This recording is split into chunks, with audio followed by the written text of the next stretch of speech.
Oke, kita bahas sesuatu yang kayaknya banyak banget yang ngalami deh.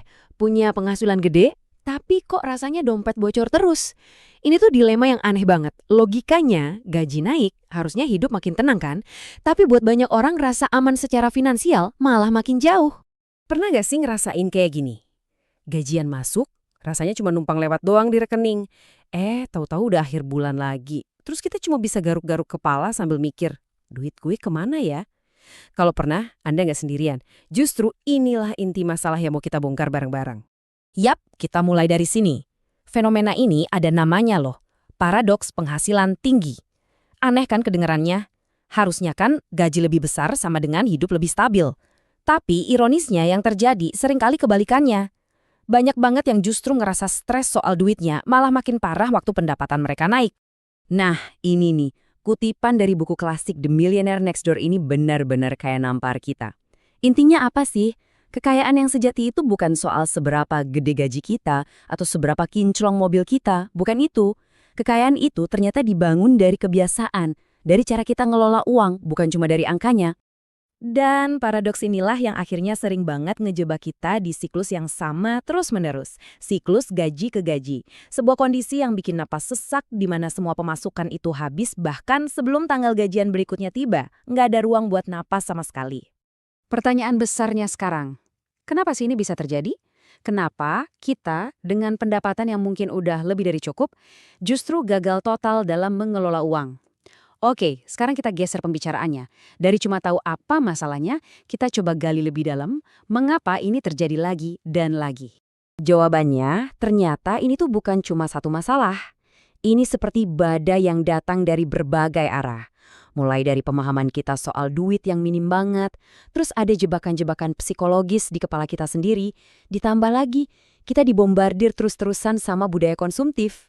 Cicilan di mana-mana, pay later tinggal klik, gampang banget kan? Dan kalau kita ngomongin soal psikologi, salah satu biang kerok terbesarnya itu namanya present bias. Anggap aja ini kayak setelan pabrik di otak kita, yang secara alami lebih milih hadiah kecil sekarang daripada harus nunggu hadiah besar nanti. Singkatnya, ini pertarungan abadi antara pengen jajan sekarang juga melawan perlu nabung buat masa depan. Oke, kita udah bongkar masalahnya, kita udah lihat akarnya dari mana, sekarang bagian yang paling penting, gimana solusinya? Anggap ini titik baliknya ya, karena solusi dari semua ini tuh ternyata dimulai dari satu hal yang paling mendasar, mengubah total cara kita memandang uang. Nah, ini dia kuncinya, mindset kita harus di-switch. Dari ngelihat uang sebagai alat buat jajan atau alat buat belanja, jadi ngelihat uang sebagai aset untuk dikelola. Uang itu bukan cuma buat dihabiskan, tapi sumber daya berharga yang harus kita rencanakan, kita atur, dan kita tumbuhkan. Pergeseran dari konsumtif ke produktif inilah intinya. Tapi kan, ngubah mindset doang itu susah kalau nggak ada cara praktisnya. Cuma jadi wacana kan? Nah, disinilah kita kenalan sama konsep intinya. Sebuah ide yang super simple tapi dampaknya luar biasa. Konsep ini namanya uang dingin. Jadi, apa sih uang dingin itu? Gini deh. Bayangin ini adalah porsi dari gaji kita yang sengaja kita bekukan. Kita amankan, kita pisahkan dari rekening harian, dan uang ini punya satu aturan suci. Haram hukumnya disentuh buat kebutuhan konsumtif sehari-hari. Tujuannya cuma satu, untuk masa depan. Entah itu investasi, dana darurat, atau impian besar lainnya. Dan enaknya konsep ini tuh simple banget, nggak ribet sama sekali. Cuma 3 langkah. Begitu gajian masuk ke rekening, tahan dulu. Jangan langsung buka aplikasi belanja online. Hal pertama yang paling wajib dilakukan adalah amankan dulu uang dinginnya. Pindahkan, sisihkan. Nah, sisanya barulah itu uang yang bebas Anda pakai buat hidup sehari-hari. Prinsipnya sederhana tapi mengubah segalanya. Bayar diri sendiri dulu. Tentu saja, menciptakan uang dingin ini adalah fondasinya. Tapi, anggap ini baru langkah pertama di sebuah perjalanan yang lebih panjang. Sekarang, coba kita lihat gambaran besarnya. Gimana satu konsep sederhana ini bisa jadi tiket Anda menuju sesuatu yang kita semua cari, ketenangan finansial. Gini, kalau Anda pernah merasa sendirian, ngerasa kok cuma saya ya yang susah banget ngatur uang, coba deh lihat angka ini. 3,5 miliar orang dewasa di seluruh dunia. Itu hampir setengah populasi orang dewasa di planet ini loh.